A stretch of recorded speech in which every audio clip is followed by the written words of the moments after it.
हे दोस्तों, अभी मैं आपके सामने 3 अलग अलग लाइफ बताऊंगा। अगर आप इन तीनों में से कोई भी एक लाइफ जी रहे हो तो आज का वीडियो आप लोगों के लिए देखना बहुत बहुत ज्यादा जरूरी है। ऑथर बोलते हैं कि इस दुनिया में मैक्सिमम लोग जो हारते हैं ना, वो इन तीन में से एक लाइफ ही जी रहे हैं। कौन सी है वो लाइफ? पहली लाइफ है जहां एक इंसान को ये पता ही नहीं है कि उसे जिंदगी में करना क्या है, इसलिए वो हमेशा यहां से वहां घूमता रहता है। कभी क्रिप्टो ट्रेडिंग कर ली, कभी स्टॉक मार्केट में चला गया, कभी ये बिजनेस कर लिया, कभी वो बिजनेस। ये वो लोग हैं जो कुछ ना कुछ ढूंढते रहते हैं आगे बढ़ने के लिए, बिकॉज इनमें एक आग होती है, बट ये आग यूज कहां करे वो उन्हें नहीं पता होता है। उन्हें कुछ तो करना होता है जिंदगी में, लेकिन ये कुछ क्या है वही उन्हें नहीं पता, इसीलिए कई बार ये कुछ नहीं कर पाते। दूसरे वो होते हैं जो अपनी लाइफ में कुछ ना कुछ कर रहे होते हैं, लेकिन वो इस काम से डिससेटिस्फाइड होते हैं। चाहे वो उनका जॉब हो, बिजनेस हो, फैमिली या रिलेशनशिप, वो ऑलरेडी एक ऐसे रास्ते पे चल रहे हैं जहां उन्हें जरा भी मजा नहीं आ रहा है, और डीप डाउन वो जानते हैं इस रास्ते पे वो ज्यादा कुछ नहीं कर पाएंगे। उनके अंदर एक रिग्रेट रहती है हमेशा से। और तीसरी लाइफ वो होती है जहां एक आदमी को क्लियरली ये पता होता है कि उसे जिंदगी में क्या करना है, उसके पास एक गोल होता है, वो एम्बिशियस होता है, बट थोड़ी क्लैरिटी होने के बाद भी वो कभी कुछ काम नहीं कर पाता है। वो हमेशा एक्सटर्नल फैक्टर्स को ब्लेम करता रहता है, जैसे कि मुझे टाइम नहीं मिल पा रहा है, पैसा नहीं है इसलिए नहीं कर पा रहा हूँ, मोटिवेशन ही नहीं है। ऐसी एक्शन ना ले पाने के उसके पास कई सारे भर भर के रीजंस होते हैं। अब अगर आप इन तीनों में से कोई भी एक लाइफ जी रहे हो तो आपकी लाइफ कंप्लीटली हो चुकी है या फिर आगे होने वाली है। ऐसा मैं नहीं, ऑथर बोलते हैं। और अगर आप चाहते हो कि ये सिचुएशन से आप बाहर निकल के कुछ बड़ा सच में कर पाओ, तो आज मैं आपको एक बहुत ही इंटरेस्टिंग बुक की समरी देने वाला हूं, जिसका नाम है the courage to be disliked. इस बुक के पीछे ही लिखा हुआ है a single book can change your life, और मैं इस बात से कंप्लीटली एग्री करता हूं। ये बुक कोई आम बुक नहीं है, ये एक्चुअल में एक बहुत ही इंटरेस्टिंग कन्वर्सेशन है एक यंग लड़के और एक फिलोसोफर के बीच में। एक यंग लड़का जो अपनी लाइफ में बहुत परेशान रहता है, वो फिलोसोफर के पास जाता है और उसे अपनी लाइफ की सारी प्रॉब्लम्स बताता है, जिसके बाद फिलोसोफर एक एक करके सारे प्रॉब्लम्स के सोल्यूशन उस लड़के को देता है। और उनकी जो कन्वर्सेशंस है वो डेली चलती है 5 रातों तक।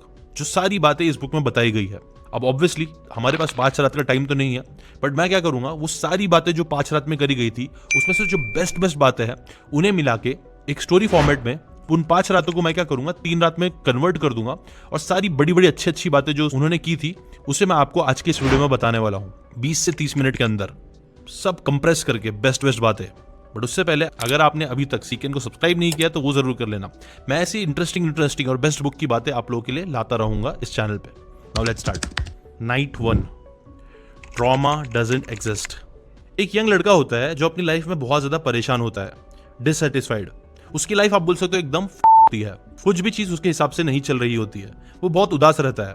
तभी उसे एक फिलोसोफर के बारे में मालूम पड़ता है। फिलोसोफर जो एक दूर पहाड़ चोटी पे कहीं रहता है, जो बहुत ज्यादा समझदार है और जिसने कई सारे लोगों की लाइफ की प्रॉब्लम सॉल्व करी है सिर्फ अपनी बातों से। ना इस लड़के को जब फिलोसोफर के बारे में पता चलता है तो उससे रहा नहीं जाता। वो शहर से दूर बहुत मेहनत और मुशक्कत उठा के फाइनली उस फिलोसोफर के पास पहुंच जाता है। वो लड़का उस फिलोसोफर के पास जाके उसे बताता है, जब मैं छोटा बच्चा था तो जिंदगी बहुत आसान लगती थी। ना किसी काम की टेंशन, ना कोई बड़ा प्रेशर, ना किसी घर की जिम्मेदारी, ना ही कोई सेक्सुअल डिजायर्स, ना ही कोई रिलेशनशिप प्रॉब्लम। जिंदगी एकदम सुकून भरी थी। बट जैसे जैसे मैं बड़ा होता गया, जिंदगी का असली रूप मेरे सामने आने लगा, जिसके साथ मैं कई सारे रोल प्ले करने लग गया। कभी मुझे रोल प्ले करना पड़ता एक अच्छे बेटे का, कभी एक अच्छे भाई का, कभी एक अच्छे दोस्त का, कभी एक अच्छा स्टूडेंट, कभी एक अच्छा बॉयफ्रेंड। और ये रोल्स वक्त के साथ साथ बढ़ते ही जा रहे हैं।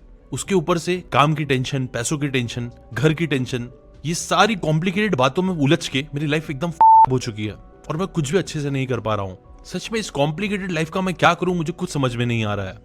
इस पे फिलोसोफर कहता है, विथ ऑल ड्यू रिस्पेक्ट, तुम गलत हो। असल में ये जो लाइफ है ना, वो इतनी कॉम्प्लिकेटेड है नहीं, बट तुम अपने दिमाग में से कॉम्प्लिकेटेड बना रहे हो। इनफैक्ट लाइफ तो बड़ी ही सिंपल है। सिंपल? सर, अगर आप मेरी लाइफ जी रहे होते तो आपको पता चलता मेरी लाइफ जरा भी सिंपल नहीं है। हर दिन कुछ ना कुछ कॉम्प्लिकेशंस आते रहते हैं। मैंने अपनी लाइफ में इतनी सारी प्रॉब्लम्स फेस करा है, हेल्थ वाइज, रिलेशनशिप वाइज, पैसे को लेके, कि मैं आपको क्या ही बताऊं। मुझे तो लगता है इतनी सारी प्रॉब्लम्स को झेलने के बाद ये प्रॉब्लम्स मेरी पर्सनैलिटी का हिस्सा ही बन चुके हैं। अब जहां पे भी जो भी चीजें मैं करता हूं उसमें कुछ ना कुछ प्रॉब्लम्स आ ही जाती है। मैंने इतनी प्रॉब्लम्स फेस कर ली है कि अब ऐसा लगता है कि जिंदगी में कुछ कर ही नहीं पाऊंगा, क्योंकि हर जगह मुझे इतने गंदे रिजल्ट्स मिले हैं। लड़के की ये बातें सुन के फिलोसोफर उसे देखता है और उसे एक कहानी सुनाना स्टार्ट करता है। वो बोलता है, तुमको पता है, एक लड़का था माइक नाम का, जो अभी अभी कॉलेज से ग्रेजुएट हुआ था। उसके बड़े बड़े सपने थे, वो लाइफ में बहुत कुछ करना चाहता था। उसने बचपन से ही अपने घर में गरीबी देखी थी। उसके पापा ने खून पसीना एक करके उसे पढ़ाया लिखाया, अच्छी डिग्री दिलवाई। लेकिन जब वो जॉब ढूंढने निकला, जॉब उसे मिल रही नहीं थी, और जो भी जॉब मिल रही थी उसमें इनकम बहुत कम थी। अब ये बात प्रॉब्लम वाली थी, क्योंकि उसे तो एक बड़ा घर खरीदना था, एक स्पोर्ट्स कार खरीदनी थी, दुनिया घूमना था। इनफैक्ट एक सपना तो उसका था ही कि वो एक बार जिंदगी में जापान जाए, जिस सपने को वो बचपन से देखता था। लेकिन उसे जो सैलरी मिलने वाली थी, अगर वो सारे पैसे भी जमा करता तो भी कई डेकेड्स निकल जाते, लेकिन उसका एक भी सपना पूरा नहीं हो पाता। इसीलिए वो अपने घर में लड़ झगड़ के जॉब करने से मना कर देता है। वो सोचता है बिजनेस करने का, एक बड़ा आदमी बनने का, बिकॉज उसको लगता है कि सारे सपने बिजनेस से ही होंगे पूरे। इसीलिए वो कई सारे एंटरप्रेन्योर्स से रिलेटेड वीडियोस देखता है, शार्क टैंक देखता है, जैसी लाइफ चाहिए वैसी लाइफ जीने के सपने देखता है। और फिर कई सारे रिसर्च और टाइम इन्वेस्ट करने के बाद वो डिसाइड करता है कि अब वो एक बिजनेस स्टार्ट करेगा। बट फिर बिजनेस स्टार्ट करने से पहले ही वो एक न्यूज़पेपर में लाइन पढ़ता है, 90% business fail in their first year of starting, जिसे पढ़ के वो उसे इग्नोर मारता है। वो बोलता है मैं इन 90% में नहीं आऊंगा, और फिर सब कुछ छोड़ छाड़ के वो बिजनेस बनाने में लग जाता है। उसे आइडिया आता है कपड़ों का बिजनेस करने का। आइडिया बड़ा सिंपल सा था, वो कपड़े जिनकी बहुत डिमांड है वो होलसेल मार्केट से उठाएगा एक दूर स्टेट से, और उसे लाकर अपने दूसरे स्टेट में महंगे में बेचेगा। और ये चीज करने के लिए उसने 1 लाख जो उसकी सारी सेविंग्स थी वो उसने पूरी लगा दी। But guess what, business start करने के बाद जो उसने रिस्पॉन्स सोचा था वैसा रिस्पॉन्स उसे नहीं मिला। हार्डली कुछ कपड़े बिकना स्टार्ट हुए। बिजनेस में तो टाइम लगता है, तो उसने उसे 1 महीना दिया, 2 महीना, 3 महीना। इतने महीने देने के बाद भी उसे बस 25,000 का प्रॉफिट हो पाया। इतनी बुरी तरीके से बिजनेस में हारना उसे एक ट्रॉमा जैसा लगने लगता है। बट फिर उसने कई सारे वीडियोस में देखा था कि हार नहीं मानना चाहिए, इसीलिए अपने एक दोस्त के साथ मिलकर दूसरा बिजनेस शुरू करता है, जहां वो वेबसाइट बना के लोगों को देता है। वो डिजिटल मार्केटिंग के बारे में सीखता है, ड्रॉप शिपिंग के बारे में सीखता है और बिजनेस शुरू कर देता है। अपनी पुरानी कमाई को सारी लगा देता है यहाँ पे, और दूसरों से भी थोड़े इन्वेस्टमेंट ले लेता है। यहाँ पे भी वो पूरे जोश के साथ स्टार्ट करता है। बट फिर 1 महीना, 2 महीना, 3 महीना, बट यहाँ पे भी कुछ पैसे नहीं आ रहे होते हैं। उसे फिर 6 महीने के अंदर ही एक और फेलियर मिल गया होता है। बट अगेन वो कोई मोटिवेशनल वीडियो देख लेता है और बोलता है नहीं, अभी भी हार नहीं मानूंगा। इसके बाद वो एक फैंसी जर्नल्स बेचने का डिसीजन लेता है, जर्नल मेडिटेशन से रिलेटेड। वो जर्नल्स बेचना स्टार्ट करता है। वो देखता है न्यू ईयर आने वाला है, तो बहुत सारे लोग जर्नलिंग करना स्टार्ट करेंगे न्यू ईयर में रेजोल्यूशंस के लिए। तो एक इन्फ्लुएंसर के साथ कोलैबोरेट करके उसे बेचना स्टार्ट करता है। नो गेस व्हाट, ये वाला बिजनेस उसका चलने लगता है। पहले महीने में ही उसे अच्छा रिस्पॉन्स दिखता है, 10,000 की सेल्स हो जाती है। दूसरे महीने में 25,000, तीसरे महीने में 50,000 और चौथे में 1 लाख रुपए। वो बहुत ज्यादा खुश हो जाता है। उसे लगता है बस अपनी तो निकल पड़ी, अब मैं अपने सारे सपने पूरे कर लूंगा। लेकिन अगेन ऐसा हो नहीं पाता है, क्योंकि बात ये होती है जिस इंसान के साथ मिलकर उसने ये बिजनेस करना चालू किया होता है वो इंसान धोखेबाज निकलता है। वो उसके अकाउंट से सारे पैसे निकाल के बिजनेस के नाम पे गायब हो जाता है, जिसकी वजह से अच्छा खासा बिजनेस जो चल रहा था वो भी बंद। इस बार उसे इतना गंदा ट्रॉमा हो जाता है कि वो अंदर से एकदम टूट जाता है, और फाइनली वो ये चीज को एक्सेप्ट कर लेता है कि बिजनेस उसके बस के बात नहीं है, वो है ही शायद पनौती। ये 3 बिजनेस में उसे 1 साल लगते हैं, जिसके बाद वापस घर जाता है और घर पे उसे वही पुराना न्यूज़पेपर मिलता है जहाँ पे लिखा हुआ रहता है 90% businesses fail in the first year of starting, जिसे देख के वो मुस्कुराकर बोलता है हाँ बिल्कुल सच है। इसी स्टोरी से पैरेलल एक और कहानी चल रही थी, माइक की नहीं बल्कि पॉल नाम के इंसान की। ये जो पॉल था ना, उसकी भी जो जर्नी थी, उसकी भी जो जिंदगी थी वो ऑलमोस्ट माइक जैसी ही थी। उसने भी अपनी लाइफ में बहुत प्रॉब्लम्स देखे थे, बहुत सारे इश्यूज बचपन से उसने फेस किए थे। उसे भी कोई अच्छा जॉब नहीं मिल पा रहा था, बट बहुत बड़े बड़े सपने थे। वो माइक की तरह ही बहुत मेहनती रहता है, अलग अलग बिजनेसेस ट्राई करता है, जिसमें से कई सारे उसके बिजनेसेस फेल हो जाते हैं, बट वो रुकता नहीं है, वो लगा रहता है। 1 साल, 2 साल, 3 साल, इनफैक्ट आपको पता है वो 5 साल तक लगातार कई सारे बिजनेसेस करता है, जिनमें से कई सारे में उसको सक्सेस भी मिलती है बट फिर फेलियर भी मिलता है। लेकिन वो बिजनेसेस करता रहता है, जिसके बाद फाइनली 7वें साल में उसका एक बिजनेस इतना हिट होता है और इतने अच्छे से उसको सारे सिस्टम समझ में आ जाते हैं कि वो मल्टी मिलियनर बन जाता है। जिसके बाद एक दिन वो भी ये लाइन पढ़ता है कि 90% of businesses fail in their first year of starting, जिसे वो पढ़ता है और मुस्कुराता है और बोलता है हाँ सच है, अच्छा हुआ मैं 1 साल पे रुका नहीं। ये स्टोरी सुनाने के बाद फिलोसोफर यंग आदमी को समझाते हैं कि देखो कि दोनों ही आदमी, माइक और पॉल, इन दोनों ने ऑलमोस्ट सेम तरीके की जिंदगी बिताई थी। उनका पास्ट ऑलमोस्ट सेम था, बट स्टिल उनमें से एक बहुत ज्यादा सक्सेसफुल हुआ जबकि दूसरे ने गिव अप कर दिया और वो कभी अपने ड्रीम्स को अचीव नहीं कर पाया। उसके पीछे का रीजन है टीलियोलॉजी और एटियोलॉजिकल डिफरेंस। वो क्या होता है बताता हूँ। देखो, एक एल्फ्रेड एडलर नाम के फिलोसोफर थे। वो यंग लड़के को बताते हैं कि सिगमंड फ्रॉइड और कार्ल जंग, ये दोनों बहुत ही फेमस फिलोसोफर्स थे। बट इनके साथ एक और फिलोसोफर था जिनका नाम था एल्फ्रेड एडलर। ये एल्फ्रेड एडलर जो थे ना, वो भी काफी महान हस्ती थे। उनके भी वर्क को कई सारी ग्रेट बुक्स में यूज किया गया है, जैसे कि how to win friends and influence people, 7 habits of highly effective people. इन बुक्स में थोड़ी बहुत इनकी फिलोसफी यूज करी गई है ना। ये जो एल्फ्रेड एडलर थे ना, उन्होंने एक बहुत ही बोल्ड स्टेटमेंट बोला है। वो बोलते हैं ट्रॉमा डजंट एक्सिस्ट, यानी ट्रॉमा जैसा कुछ नहीं होता है। कई बार लोग अपने पास्ट को लेकर रोते रहते हैं कि उनके साथ ये हुआ, उनके साथ वो हुआ। बट एडलर बोलते हैं आपके पास्ट में जो हुआ है उससे आपके फ्यूचर में कोई इफेक्ट नहीं पड़ता है। फ्रॉइडियन साइकोलॉजी की थियरी कहती है कि हमारा सेल्फ इमेज का ज्यादातर हिस्सा बचपन में ही बन जाता है। इस वजह से अगर हम बचपन में बुरे एक्सपीरियंसेस फेस करते हैं तो उससे फ्यूचर में कई बार प्रॉब्लम्स क्रिएट होती है। फ्रॉइड का ये मानना था कि हम अपनी एडल्ट लाइफ में ना अपनी पास्ट लाइफ के कई सारे लिमिटिंग बिलीव्स उनको लड़ने में, उनको समझने में ही बिता देते हैं। सिगमंड फ्रॉइड बेसिकली पास्ट पे फोकस करते थे और चीजों को कॉज एंड इफेक्ट से समझाते थे, जिसे एटियोलॉजी कहा जाता है, क्योंकि ये सजेस्ट करता है कि हमारा प्रेजेंट और फ्यूचर कहीं ना कहीं पास्ट से डिटरमाइंड होता है। वहीं एल्फ्रेड एडलर गोल्स पे फोकस करते हैं, ना कि कॉजेस पे, जिसे टीलियोलॉजी कहते हैं। यानी आप अपने पास्ट को रेफरेंस बनाने के बजाय अपने प्रेजेंट को सेंटर पॉइंट बनाते हो और उसके हिसाब से फ्यूचर गोल्स के लिए एक्शंस लेते हो। एडलर का एक कोट है, no experience in itself can cause our success और failure. We do not suffer from shock of our experiences, the so called trauma, but instead we make out of them whatever suits our purpose. We are not determined by our experiences, but the meaning we give them in self-determining. Basically, simple words में दो सिपाही हो सकते हैं जिन दोनों ने same तरीके की वॉर लड़ी, जिन दोनों ने अपने बेस्ट फ्रेंड्स को शायद से वॉर में खो दिया, लेकिन उनमें से एक मजबूत इंसान बन के जिंदगी जिएगा, जबकि दूसरा PTSD मतलब पोस्ट ट्रॉमेटिक स्ट्रेस डिसऑर्डर में जिएगा। दोनों के लिए इवेंट सेम है, लेकिन एक ने उस इवेंट से अपने आप को स्ट्रांग बनाया, जबकि दूसरे ने उससे एक बीमारी बना ली। इसीलिए स्टेप नंबर 1 जो तुम्हें करना होगा, accept your past as it is, don't focus on it, just focus on goals and initiate change.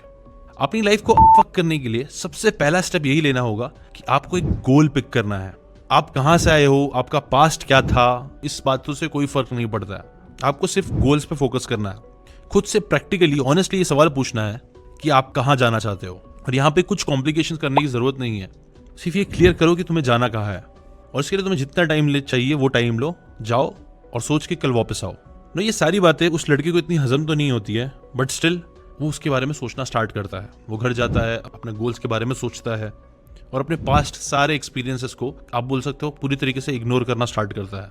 और फिर वो दूसरे दिन आता है और वापस से फिलोसोफर से बात करना स्टार्ट करता है। Night number 2, focus only on your tasks not others.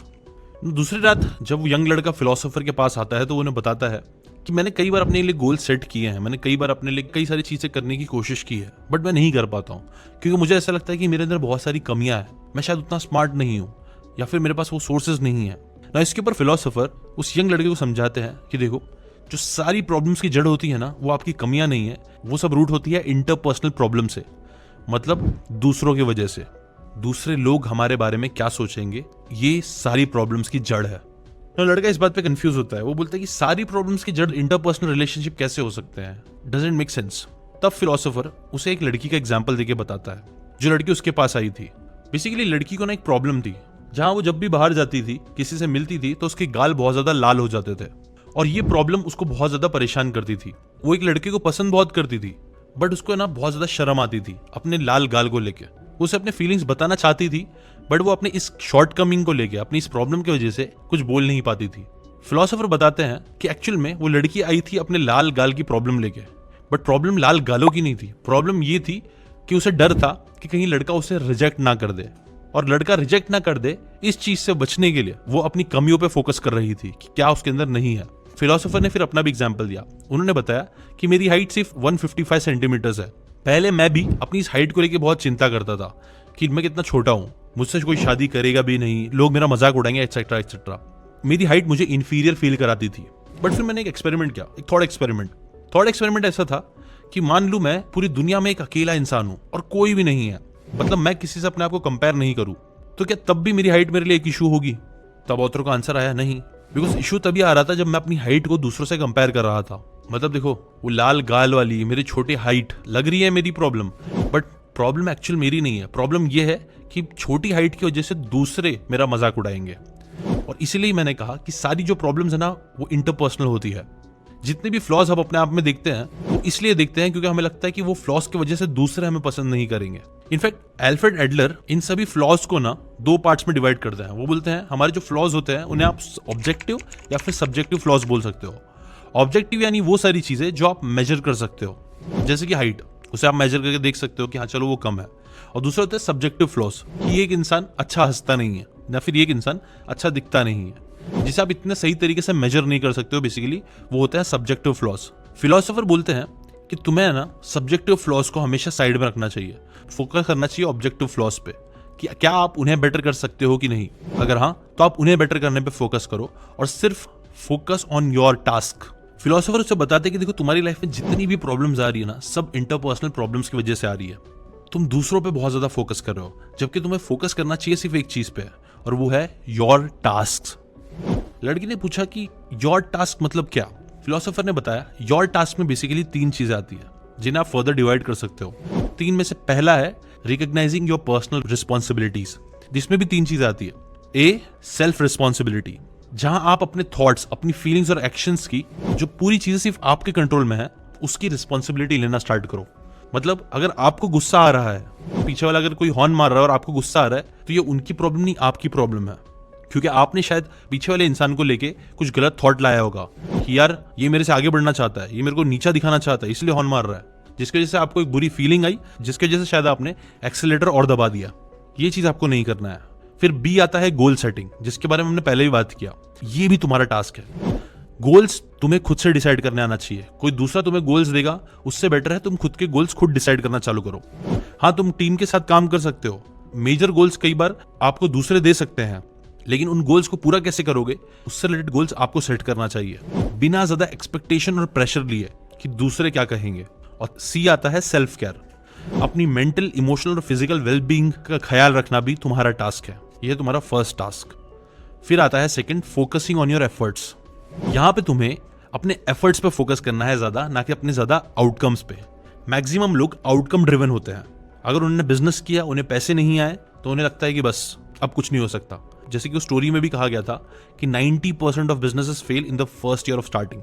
मतलब आप कितना भी दिमाग लगा लो, कितनी भी कोशिश कर लो, 90% चांस है कि आप फेल हो जाओगे फर्स्ट ईयर में। लेकिन अगर आप लगे रहोगे, टिके रहोगे, एफर्ट्स मारते रहोगे, तो शायद 2 साल, 5 साल लगे, 7 साल लगे, लेकिन आप आगे जरूर बढ़ोगे।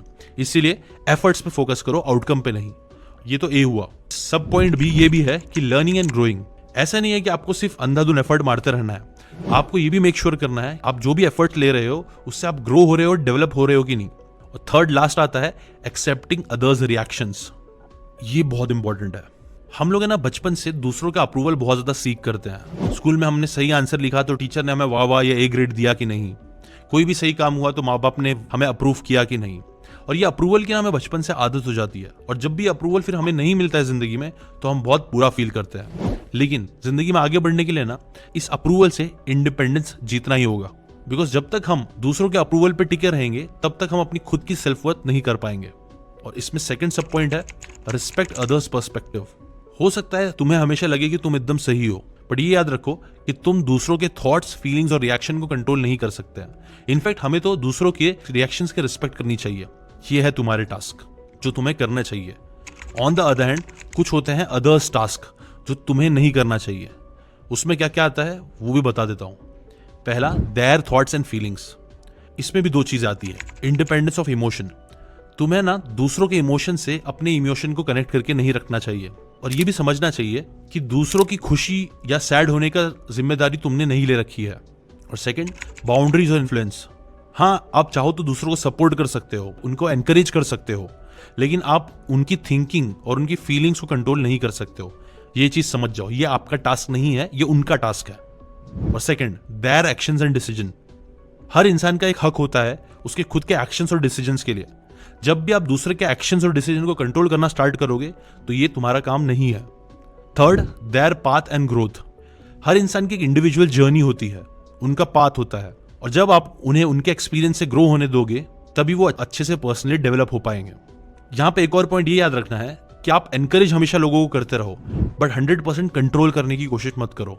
जितनी भी चीजें मैंने बताई है तुम्हें, चाहिए तो गायब हो जाओ और वो सारी चीजों को एक एक करके अप्लाई करना स्टार्ट करो। और यहीं से आता है task number 2, disappear and transform yourself. ना डिसअपियर का मतलब ये नहीं है कि तुम सारे रिस्पॉन्सिबिलिटीज अपनी छोड़ छाड़ के कहीं भाग जाओ, नहीं। मेरा मतलब ये है कि जितने भी महीने बचे हैं इस साल में, 5 या 6, उस 5 महीनों के लिए अपने आप को ट्रांसफॉर्म करने की कोशिश करो और सिर्फ फोकस करो अपने टास्क पे, जहां पे आपको दूसरों की फीलिंग्स, दूसरा आपके बारे में क्या सोचते हैं, ये सारी चीजों से आपको कोई फर्क नहीं पड़ना चाहिए। आपको सिर्फ एक चीज से फर्क पड़ना चाहिए, वो है आपके टास्क, और सिर्फ उस पर फोकस करो। अगर तुम ये कर दोगे तो यूल कंप्लीटली ट्रांसफॉर्म योरसेल्फ। और बस इतना करना स्टार्ट कर दो। मैं चाहता हूं इस बारे में तुम अच्छे से घर पे जाओ और सोचो और कल आओ। एंड की बातें हम कल करेंगे ना। ये जो यंग लड़का होता है वो सारी बातों के अच्छे से नोट्स बनाता है और चले जाता है, बिकॉज आज उसे बहुत सारी चीजें सीखने मिली होती है। वो सारी बातों से शायद एग्री तो नहीं करता है, बट वो ये जरूर ट्राई करता है कि आने वाले टाइम में वो सारी बातों को अप्लाई करेगा और तीसरी नाइट को वापस आता है। Night number 3, achieve ultimate freedom by having courage to be disliked. लड़का आके फिलोसोफर से पूछता है, अगर मैंने ये सारी चीजें करी जो आपने बोली है और लोगों को मैंने काइंड ऑफ पूरा इग्नोर करना स्टार्ट किया, सिर्फ अपने पे फोकस करना स्टार्ट किया, तो दूसरे लोग तो हमें पसंद नहीं करेंगे, हमारे शायद किसी के साथ कोई कनेक्शन ना रहे। क्या तुम्हें फर्क नहीं पड़ेगा अगर लोग तुम्हें डिसलाइक करेंगे तो? फिलोसोफर कहता है कि मुझे क्यों पड़ना चाहिए फर्क। देखो, मुझे अपने टास्क करने हैं, मुझे मेरे काम करने हैं, और डिसलाइक करना उनका काम है। अगर उनका काम के बारे में मैं सोचने लगूंगा तो मैं अपना काम कैसे कर पाऊंगा? अगर मुझे खुश रहना है जिंदगी में तो मुझे करेज डेवलप करना पड़ेगा कि हाँ, लोग मुझे नापसंद करेंगे, चाहे मैं कुछ भी कर लूं, कुछ लोग तो होंगे जो मुझे पसंद नहीं करेंगे। और इसके ऊपर उन्होंने एक कोट बोला, the courage to be happy also includes the courage to be disliked. When you have gained the courage, your interpersonal relationship will at once change into the things of lightness. देखो, ये step सबसे मुश्किल है और इसीलिए यहीं पे तुम्हें सबसे ज्यादा करेज चाहिए, करेज टू बी डिसलाइक्ड। जब तुम डिसलाइक होना स्टार्ट करोगे तो एक्चुअल में तुम्हारे साथ बहुत अच्छी चीजें भी स्टार्ट होगी। और यहीं से आता है स्टेप नंबर 3, जब तुम गायब हो जाओ कुछ टाइम के लिए और सिर्फ अपने ऊपर फोकस करना स्टार्ट करो, अपने टास्क पे फोकस करना स्टार्ट करोगे ना, तो तुम्हारे अंदर ट्रांसफॉर्मेशन आना स्टार्ट हो जाएगा। आप एक अनबीटेबल बीस्ट बन जाओगे। और फिर जब वापस से आप रीअपीयर होगे तो चीजें देखना बहुत बदल जाएगी। जहां पे लोग आपकी इतनी रिस्पेक्ट नहीं करते थे, अब देखना कितनी ज्यादा रिस्पेक्ट करने लगेंगे। प्लस सबसे इंपॉर्टेंट बात तो ये होगी कि आप मेंटली और फिजिकली स्ट्रांग बन जाओगे, फाइनेंशियली इंडिपेंडेंट भी शायद बन जाओ। आप रियलाइज करोगे कि पहले आप दूसरों के लिए ही जिंदगी जीने की कोशिश करते थे, बट अब आपको सोसाइटी से इतना कोई फर्क नहीं पड़ता है। आपको रियलाइज होगा कि आपको किसी को प्रूफ करने की जरूरत नहीं है। अपनी अकम्पलिशमेंट्स को, अपने आप को दिखाना या जताना, वो सब चीजें बहुत सुपरफिशियल है। आपको समझ में आएगा कि एक्चुअल में जिस एक इंसान को आपको प्रूफ करना है वो है सिर्फ आप खुद। आपको पता चलेगा कि लोग कितना छोटा सोचते हैं, और फिर आप उन छोटी सोच से आपको इतना कुछ फर्क नहीं पड़ेगा, क्योंकि आप बड़े बन चुके हो। आप अपने ऊपर फोकस कर रहे हो, अपनी भूख खत्म कर रहे हो, जिसकी वजह से कई बार दूसरों का भी बहुत भला होगा। आप बेटर गोल्स बना पाओगे और उनकी तरफ पुश कर पाओगे, और साथ में कई लोगों को इंस्पायर भी कर पाओगे। सबके लिए शायद आप एक मिस्ट्री बन जाओगे। उन्हें समझ में नहीं आएगा कि आप इतने महीनों में इतना कैसे बदल गए, लेकिन आप पक्का बदलोगे अगर आप सिर्फ इन चीजों पर फोकस करना स्टार्ट करो। सब आपको बहुत ज्यादा पसंद करेंगे, लेकिन इंटरेस्टिंग बात यह होगी कि उनके पसंद करने या ना करने से आपको इतना फर्क नहीं पड़ेगा। बस यही थी कुछ इंटरेस्टिंग बातें courage to be dislike book से। ये जो बातें हैं वो मैंने एग्जैक्टली वैसी नहीं बताया जैसा बुक में है, मैंने थोड़े बहुत चेंजेस किए क्योंकि समरी थी। मेरा ओपिनियन यही है कि ट्रॉमा डजंट एग्जिस्ट। इसके ऊपर बहुत कंट्रोवर्सी हुई है, बहुत सारे लोगों ने नेगेटिव कमेंट्स गुड रीड्स में इसके ऊपर ही दिए हैं। मैं पर्सनली बिलीव करता हूं कि जो कॉन्टेक्स्ट था ऑथर का, उसका एग्जैक्ट मतलब ये नहीं था कि ट्रॉमा डजंट एग्जिस्ट। उन्होंने उसे ऐसा बेचने की कोशिश की है जिसकी वजह से उन्हें बैकलैश भी मिला, बट बात ये है ना कि ट्रॉमा एग्जिस्ट करता है। अगर आपके साथ जिंदगी में कुछ बुरा हुआ है तो वो हुआ है, ऐसा नहीं कि वो डजंट एग्जिस्ट। बस बात यह है ना कि हम जो प्रॉब्लम हमारे साथ हुई है उसे हम किस पर्सपेक्टिव से देखते हैं और आगे बढ़ते हैं, ये वाली चीज सबसे इंपॉर्टेंट है। और ऑथर कहीं ना कहीं वही बोल रहे हैं कि हमें ना ट्रॉमा से अपनी लाइफ को डिफाइन नहीं करना चाहिए। हमें ऐसा नहीं सोचना चाहिए कि वो ट्रॉमा कोई बीमारी है जो खत्म नहीं हो सकती है। वो ट्रॉमा बस एक एक्सपीरियंस था, और एक्सपीरियंस तो जिंदगी में होते ही रहेंगे और आगे भी बहुत होंगे। तो हमें उस पर इतना फोकस नहीं करना चाहिए, बेटर फोकस बनाने पे एक्सपीरियंस करना चाहिए रेदर देन पुराने बुरे फोकसेस को बार बार जीने में।